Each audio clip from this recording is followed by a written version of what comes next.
Hola, ¿cómo están? Bienvenidos a la segunda parte del tema ¿qué profecías cumplió Jesús? Y bueno, y vamos de una vez porque está bien interesante y no quiero perderme nada.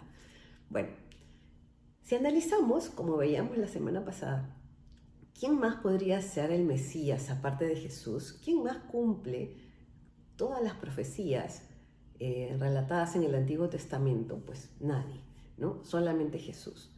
Y pues los judíos esperaban un Mesías revolucionario que los salvara de la opresión romana y que fuera un guerrero, no un caudillo.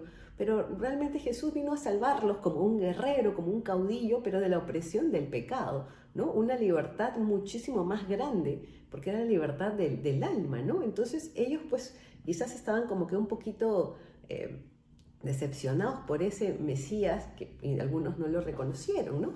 Y también los judíos, no es una doctrina central del judaísmo tradicional, pero sí la podemos encontrar en el Talmud, en el Zohar, en obras como el Targum de Zacarías o el Midrash, eh, en la que proponen la existencia de dos Mesías. El Mesías Ben Yosef y el Mesías Ben David, o sea, Mesías hijo de José, pero no de San José, sino hijo de José, hijo de Jacob, ¿se acuerdan de Egipto? El que leía los sueños, interpretaba los sueños del faraón, etcétera, ese José. Ya. Y decían que ese descendiente de José iba a ser el Mesías líder político, que iba a luchar con los enemigos de Israel y que iba a ser un sufriente y iba a morir en batalla. Y había otro Mesías, hijo del rey David, que ese sí iba a restaurar el reino de David, traer la paz, la justicia, la redención final de Israel, a reconstruir el templo de Jerusalén, a reunir a todos los judíos dispersos en el exilio y representar el reinado mesiánico ideal de la restauración de la gloria de Dios en la tierra, ¿no? Entonces, algunos dicen, no, es que Jesús todavía no ha cumplido esta parte de las profecías, pero más bien nosotros sabemos que no son dos Mesías, sino que es un Mesías que va a venir dos veces, ¿no? ¿Cómo así? Si nosotros nos ponemos a analizar, Jesús es el Mesías que ya vino sufriente, ¿no? Y en la segunda venida todos los católicos sabemos que viene triunfalmente, ¿no? Y si acabamos de escuchar que viene el Mesías, hijo del rey David, como rey, a reinar, triunfante, yo simplemente lo leo y escucho, ahí está Jesús llegando la primera vez, Jesús regresando la segunda vez, como Él prometió, yo regresaré de la misma forma, ¿no? Que me han visto irme y los ángeles que bajaron en la ascensión también lo dijeron, ¿no? Verán al mismo Jesús bajar de la misma forma que lo han visto irse. Entonces, es nuestro mismo Jesús, ¿no? Solo que viene dos veces, ¿no? Entonces, ahí también me queda clarísimo que la primera venida de Jesús fue como siervo sufriente y la segunda como rey glorioso, ¿no? Y también quiero hacer un paréntesis porque esto me pareció bien interesante y creo que ustedes, no sé si lo sabrán, pero se los comparto. En el Talmud de Babilonia, ¿qué es el Talmud? El Talmud es un libro que se escribió cuando se destruyó el templo. Entonces ellos ahí empezaron a escribir todas sus tradiciones y registrar muchas cosas, dogmas de los judíos, etcétera, para que no se pierda, ¿no? Todo esto, ya que el templo había sido destruido. Y en el Yoma 39b leemos, ¿no? Y esto es conocimiento sí, de todos los judíos, y ellos explican estas cosas como que, bueno, como Dios sabía que el templo se iba a destruir, entonces simplemente por eso se fue, ¿no? Pero para nosotros los católicos cristianos es clarísimo por qué ocurrió todo esto. Bueno, les voy a explicar. En el Yoma 39b dice que 40 años antes de la destrucción del segundo templo, o sea, en el año 30, o sea, cuando Jesús muere, recuerdan que cuando Jesús muere el velo del templo se rasga, se parte en dos. Esa parte del velo del templo era la que se separaba justamente, ¿no? el lugar santo santísimo donde estaba Dios, la presencia de Dios, y eso se rompe, ¿no? O sea, ya no más velo, ¿no? Que separa a Dios con la humanidad. Entonces, en el templo resulta que habían un montón de manifestaciones divinas que eran comunes, habituales. Todos los años ocurrían, ¿no? ¿Y qué pasó cuando se rasga el velo del templo y Jesús muere y nunca más ocurrieron esas manifestaciones divinas en el templo de Jerusalén? Nunca más. Eso para mí fue novedad, porque primero no sabía que habían y segundo que ya no volvieron a ver después que se rasgó el templo, el velo. Y acá las copié, las 4 que nunca más pasaron, ¿no? Y todo esto coincide con la muerte de Jesús, pues en el año 30 después de Cristo, ¿no? El primero era el sorteo del destino del chivo expiatorio, que ya no favorecía consistentemente al lado derecho, lo cual eso era considerado un buen augurio. Que la cinta roja también que se ataba al chivo y otra que se ponía en el templo ya no se volvía blanca, lo que simbolizaba que los pecados del pueblo habían sido perdonados. Y esto basado en Isaías 1:8, ¿no? Aunque vuestros pecados sean como escarlata, serán blancos como la nieve. El tercero es que la lámpara occidental del candelabro, el menorá, ya no ardía constantemente, lo cual era una señal de la presencia divina. Y qué gracioso, ¿no? Que en donde sí se prende el fuego espontáneamente ahora es en el Santo Sepulcro. Todos los sábados santos, ¿no? El fuego aparece de forma espontánea, el sumo sacerdote va y enciende ese fuego que está prendido sobre la roca donde Jesús estuvo acostado y donde resucitó, y con ese fuego que no quema, prenden todas las velas de todas las personas que están ahí, ¿no? O sea, y esto lo han investigado muchísimas veces los científicos y nadie logra entender cómo es que se prende esto, ¿no? Al sumo sacerdote que entran, lo revisan, le dan vuelta para encontrarle algún fósforo, alguna cosa con la que pueda prender, pero no, o sea, además no creo que haga un engaño de esa naturaleza, ¿no? Bueno. Y las puertas del santuario, que antes debían estar cerradas porque esto es un lugar santo, ¿no? Se abrían solas, interpretado esto como una señal de juicio o un presagio negativo de Dios, ¿no?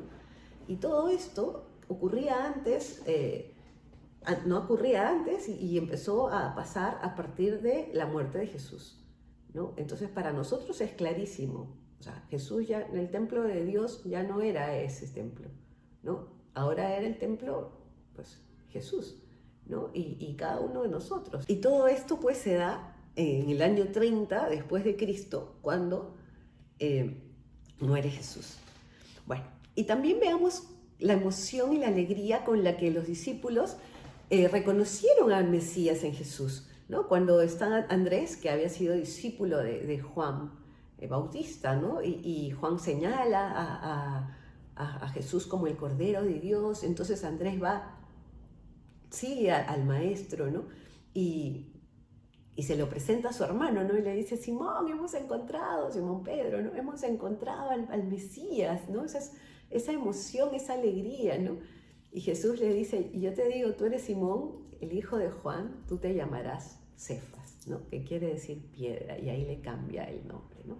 Bueno, entonces, ¿qué profecías son las que Jesús cumple, ¿no? Directamente, aparte del tiempo que ya vimos, ¿no? En la anterior parte, el tiempo tan importante de la llegada que no lo cumple nadie, y es más, así alguien quisiera venir ahora diciendo que es el Mesías, lo siento, Señor, en la profecía de Daniel decía que venía en el año 30 después de Cristo, a ver, ya pasó hace 2000 años, ¿no? Entonces Jesús sí cumple esa profecía del tiempo y toditas estas que vamos a ver ahorita.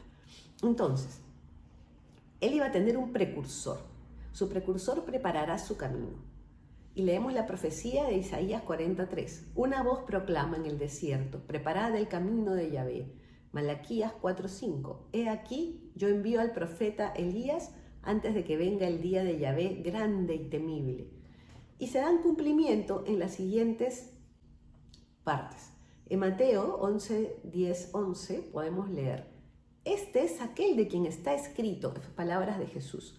He aquí yo envío mi mensajero delante de tu rostro, quien preparará tu camino delante de ti. De cierto os digo que no se ha levantado entre los nacidos de mujer ningún otro mayor que Juan el Bautista. Luego en Lucas 1:13 dice: él mismo irá delante del Señor con el espíritu y el poder de Elías. ¿Recuerdan ahí que hablábamos que Elías tenía que venir antes del Mesías?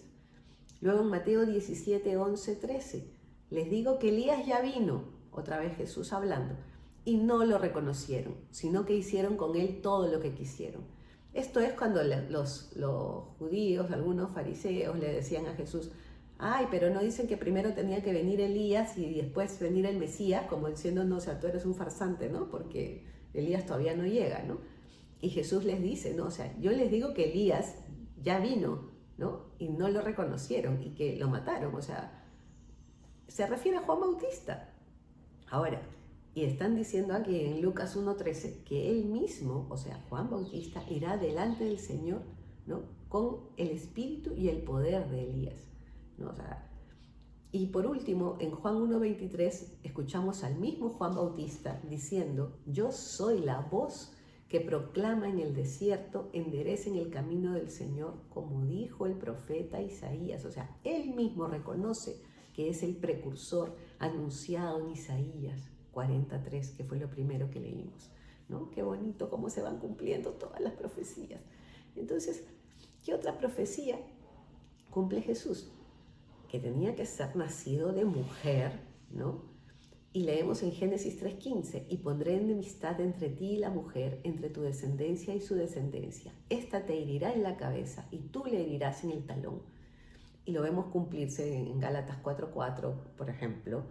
Pero cuando vino la plenitud del tiempo, Dios envió a su Hijo, nacido de mujer y nacido bajo la ley.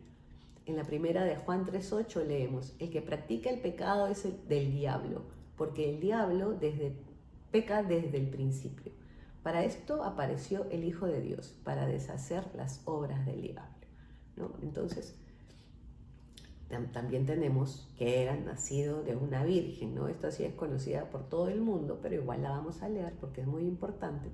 Isaías 7:14, el mismo Señor les dará la señal. He aquí que la virgen concebirá y dará a luz un hijo y le pondrá por nombre Emmanuel. Y leemos, ¿no? Mateo 1:25, pero no la conoció hasta que ella dio a luz un hijo y lo llamó Jesús. Y en Lucas 1:33 leemos, entonces María dijo al ángel, ¿cómo será esto? Porque yo no conozco varón.